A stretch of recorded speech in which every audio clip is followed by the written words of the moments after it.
Je m'appelle Pierre, donc je suis militant à Nous la démocratie et je vis à Paris. Et sur les questions de démocratie directe, ça fait maintenant d'y réfléchir, ça fait longtemps. Avec À Nous la démocratie, ça fait depuis 2016 qu'on y pense.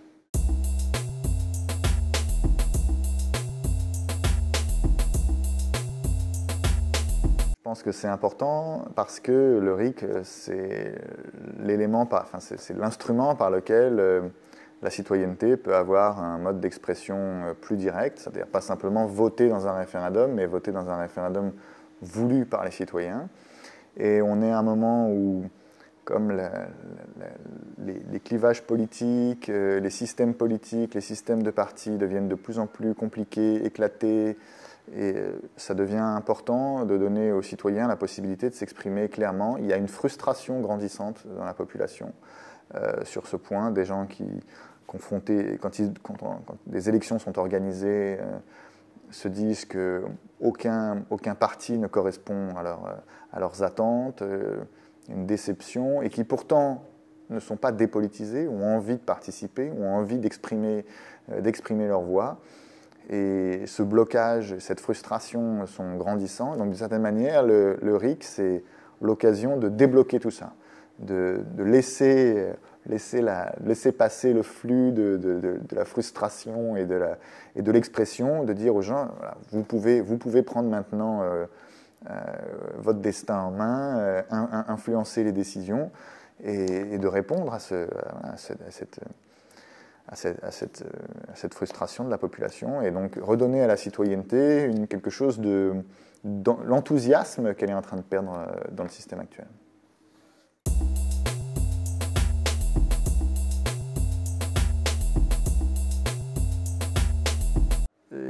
Souvent, des gens qui sont contre le RIC vont dire mais c'est l'occasion de présenter des lois liberticides. On a beaucoup entendu parler de la question de la peine de mort. Alors les gens qui vont faire un RIC, qui vont s'empresser de rétablir la peine de mort ou de faire des lois discriminatoires ou racistes ou je ne sais quoi.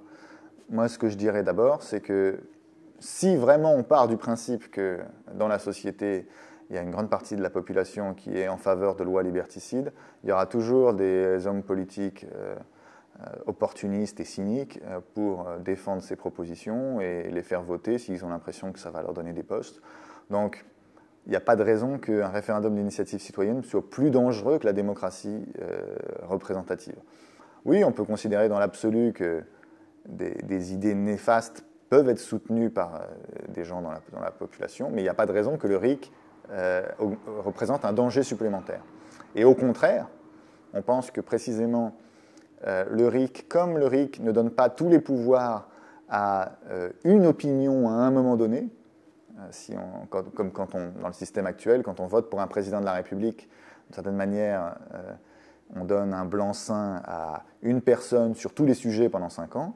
Là, on ne fait que donner son avis sur une question à un moment donné, et sur d'autres questions, d'autres majorités pourront émerger. Et il y a aussi justement d'autres instances comme le Parlement, etc., qui ne sont pas forcément du même avis. Donc on rentre dans un débat pluriel, aussi bien entre référendum d'initiative citoyenne et loi votée par le Parlement, et aussi entre référendum d'initiative citoyenne, c'est-à-dire que le RIC est aussi son propre contre-pouvoir. On peut être dans la majorité un jour sur un RIC, mais dans la minorité un autre jour sur un autre RIC. Donc d'une certaine manière, ce que je dirais, c'est si vous avez peur de la tyrannie de la majorité, voyez que le RIC, ce n'est pas du tout la tyrannie de la majorité, c'est au contraire le pluralisme des majorités possibles.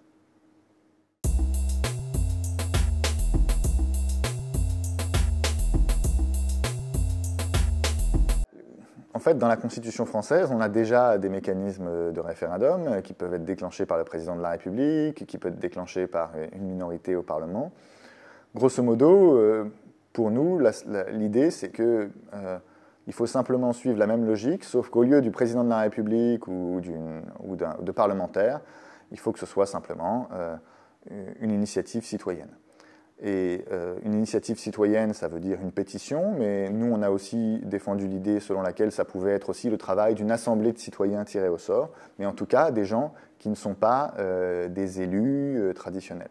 Ça ne veut pas dire que ces élus traditionnels sont illégitimes, mais ce n'est pas le moment pour eux de s'exprimer, c'est le moment de faire parler les citoyens ordinaires. Et donc l'adapter, c'est donner aux citoyens ordinaires, à une assemblée de citoyens tirés au sort, de jouer ce rôle qu'aujourd'hui seules des institutions d'élus peuvent jouer.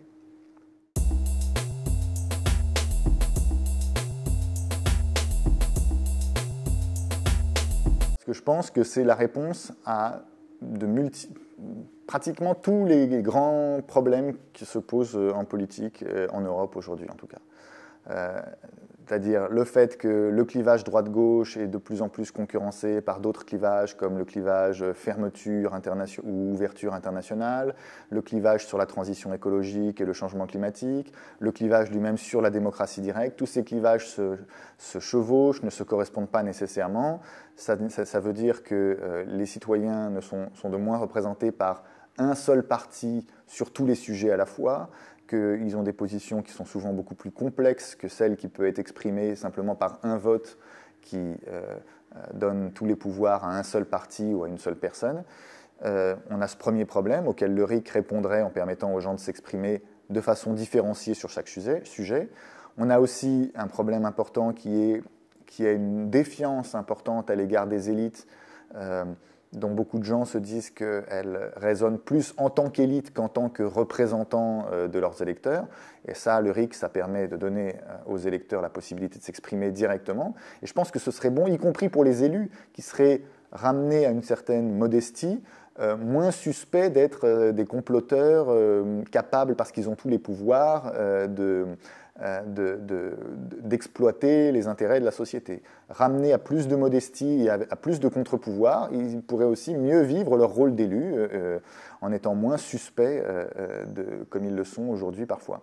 Et puis troisième problème qu'on voit poindre parfois dans le monde et en Europe aussi, c'est des dérives autoritaires, des gouvernements qui, s'appuyant sur leur popularité, éliminent le contre-pouvoir judiciaire, intimident les médias, font en sorte, changent les règles électorales pour garder le pouvoir plus longtemps. Et si on a un référendum d'initiative citoyenne, c'est aussi une façon de donner aux citoyens la possibilité de dire à leurs représentants « là, vous allez trop loin, là, nous voulons d'une certaine manière reprendre la souveraineté que nous vous avions confiée partiellement à un moment donné ». Donc ça permet de protéger aussi la démocratie sur le long terme.